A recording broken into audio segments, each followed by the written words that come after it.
Everyone, it's Tags here. So we've just had some more info coming on the new update just dropped. So this will be happening for the March update. And they've just had an update announcement as well. This is just to be about the changes to the Void Rift, which is marked and shown in the preview just here. So what have we got? What have we got to look forward to? So a brand new Mortal Cleodux boss, which is going to be interesting. Obviously, it's going to take advantage of the actual freeze mechanic from Boreas.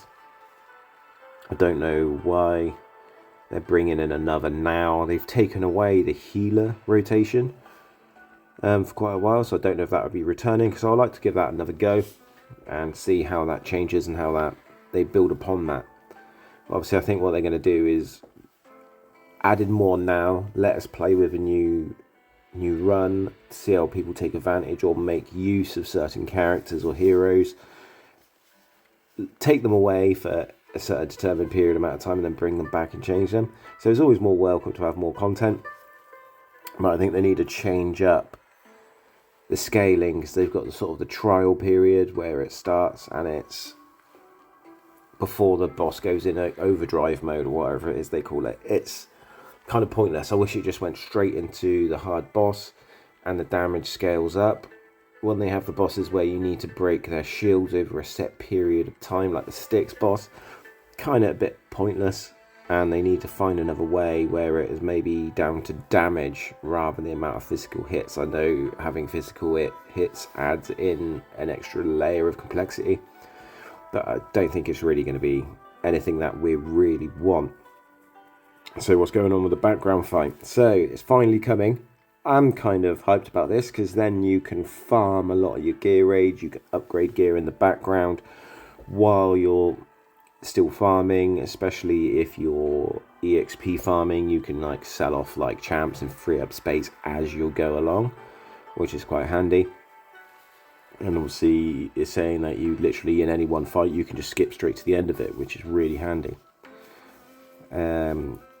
Unimpeded upgrading, exactly like I mentioned, you know, anything that as long as it's non-combat related, you can then just carry on doing for face value. Friendly face-off, I'm assuming that's just guild, like within your own guild, your own set area, to try it against your friends on your friends list, and Guild War as well, which the Guild War would be handy, so then you can try it against your clan mates and then you can really narrow down your strategies for Guild War. But I think Guild War needs a lot of work to really balance it out, because at the moment there are set strategies that you would use. That you might go in with the bomb spiders, so you might just plow them full with heavy tanks, bring in a row of archers to take out their mages, and then you just plow bombs until you just completely destroy their defenses. New Void Rift mount, applicable for everyone playing in hard and nightmare. Basically, it's a new visual look, and within that as well, there's an extra buff that when you're doing auto fights, you there's a set chance to auto victories. Should have just been auto victory.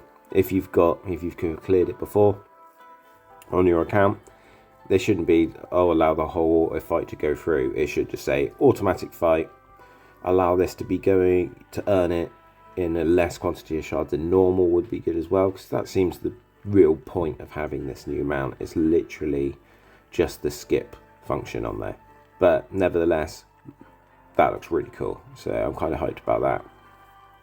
Another legendary fusion, Crodor, the Northerner defender, which I'm going to be honest with you, they need to stop padding certain factions with certain hero types. So if you look at the Nightmare faction, nearly all of them are fighters. Some have got some amazing sustain, so you can use them as pseudo tanks. But with the Northerner faction, it's all about defenders. Like, you could just reel off, which I'm going to go into the hero diary and check some of these heroes soon, that I don't see this champion is going to be really any benefit to many accounts out there. typical as usual, various events, and you can earn Gogan. Hero can be fused into Epic Hero Drago over the Hero Fusion tab. From there, Drago can then be used to fuse the new hero. So they've gone on more Raid Shadow Legends-esque, which is good. I want them to start doing this a little bit more, because this is one of the biggest complaints.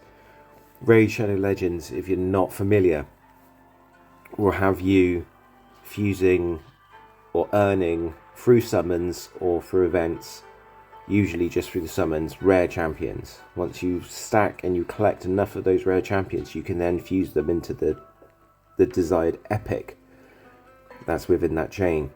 So it's almost like a pyramid. So you've got your rares at the bottom, you build up, you can either earn the epics as well through events or just through the fusion until you get to the top where you have your legendary. So rather than just earning shards, pardon me, to earn this Lego, you have to earn the epics first, which is quite good. And then that allows to pad out the teams a little bit more, the actual balance of the game, because at the moment there are hardly no rares that are worth using. They need to bring them in. I think they need to increase their base stats considerably. Epics are pretty good. I think they need to bring up some of the epics just with power creep within the game. They need to bring the epics up into par with certain legendaries, because they are so incredibly good. But what I'm finding in this game, and I don't think they'll ever do it, with a lot of these limited time fusions, they're not doing any strong attackers, and I don't think they will do. They'll give you defenders to help you with certain content within the game to get through, but you're still relying on your summons to get these currently overpowered heroes like Boreas and a few others. So where are they saying that he's actually good at? So obviously they're just saying Mortal Codex, Gear Raid 2, which is obvious. You know, you probably might use them as a tanking Gear Raid 2, and Void Rift. High defense, and is adept at blocking units summoned by Hellfire Emperor, making a great candidate of building the team in Immortal Codex. So yeah, that one Immortal Codex, and he might have very high defense, which might make him okay. So if we bounce back and have a look at the gallery at the Northern Refrain, how many top tier defenders do they have in this faction? You just have a look, they're absolutely showered. So you've got King Haas straight away at the top. One of the only epics I don't have is Zolde. Top tier, both of them top tier. You move on down, who's at, well, next you've got Dagna. She's handy early game, worth having. If you don't have any other lords, she's worth putting down as a lord for that 5% increase in damage or base stats. Then you have Brokir, undoubtedly probably one of the best or the best defender in the game. Then we're moving further down the line. Obviously Olag, who doesn't know Olag and who doesn't know how good he is at just self-sustaining himself. Aveline, absolutely amazing. Her base block is actually 5. So her base block is, well, actually 4 and can be boosted up to 5. She is incredible. She is good in nearly all content. And so all those defenders, and then they're going to be watering down the Northerners with another defender.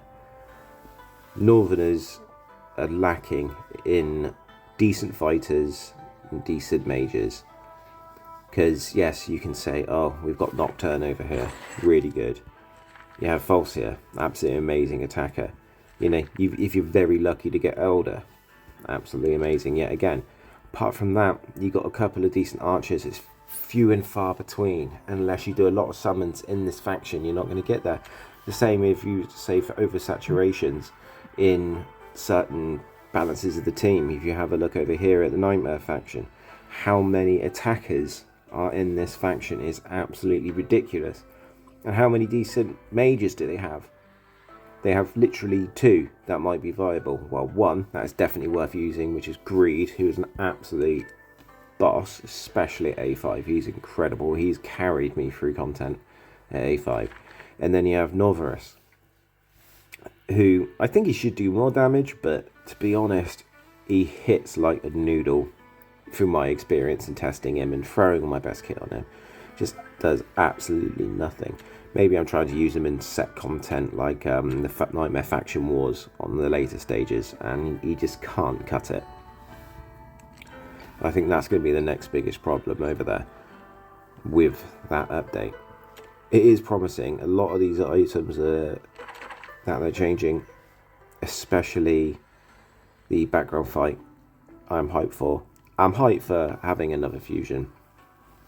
But am I hyped for either of the actual legendary or the Draga, which is another epic, but she has been tested by people previously, and in my opinion she is not worth keeping for your account.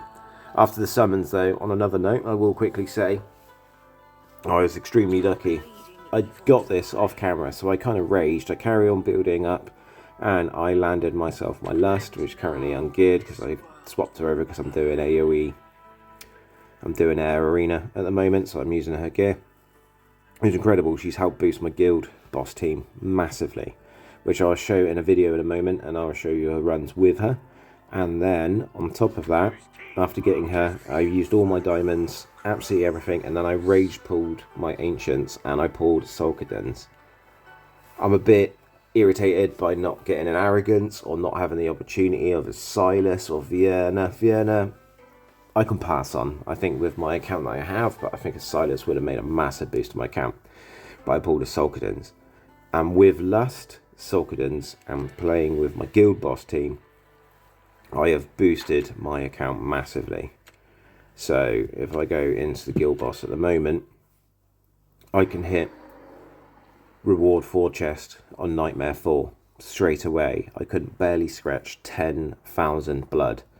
Now I'm hitting about 22,000 on hard, and then straight away on the Nightmare 3 I can hit the max chest and I can get about 22,500 blood on there per run, which is my account's going into late game, or is late game, and trying to progress as hard as I can.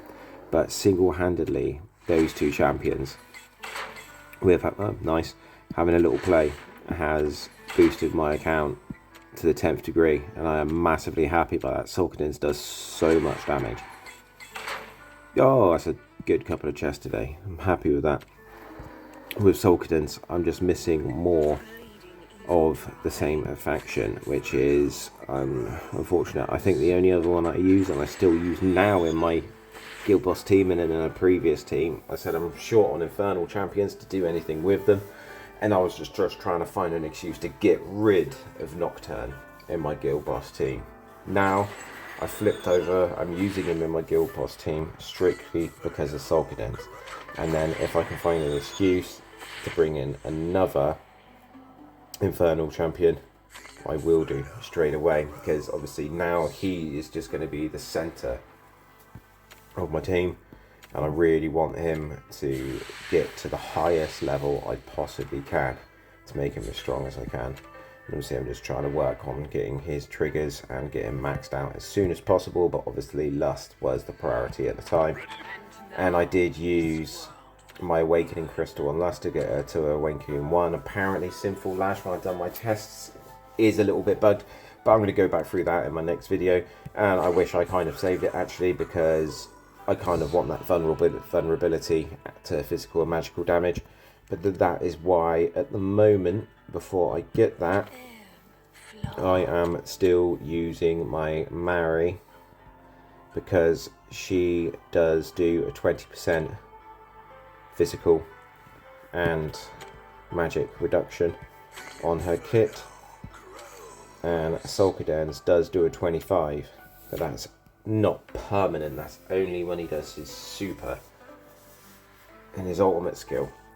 So I need to figure out how long that's going to last, how quickly I can cycle Solkadens. Obviously I need to boost his speed up as maximum as possible, get a ton of rage regen, but also keep that damage on him, because he does so much damage. He is absolutely broken. So in the comments, tell me what you think. If you want me to try anything new with my Gear Boss team, leave a comment. If you want me to go over any of my characters and show you how I'm progressing through content, how I use them, how I build them, I'm more than happy to go through any of those. But just give a like, anything like that. I'm not really fussed. I just make the videos for the fun of it, and then wait for the criticisms to roll in. So anyway, I'll be bringing another video as well later again today or tomorrow, which will be going through my Guild Boss team and my Guild Boss upgrades. So subscribe for that one, and I'll be back for you late gamers and mid gamers to show you more content that will be good for you. Right. Anyway, I got some shopping to do. This is Prol out.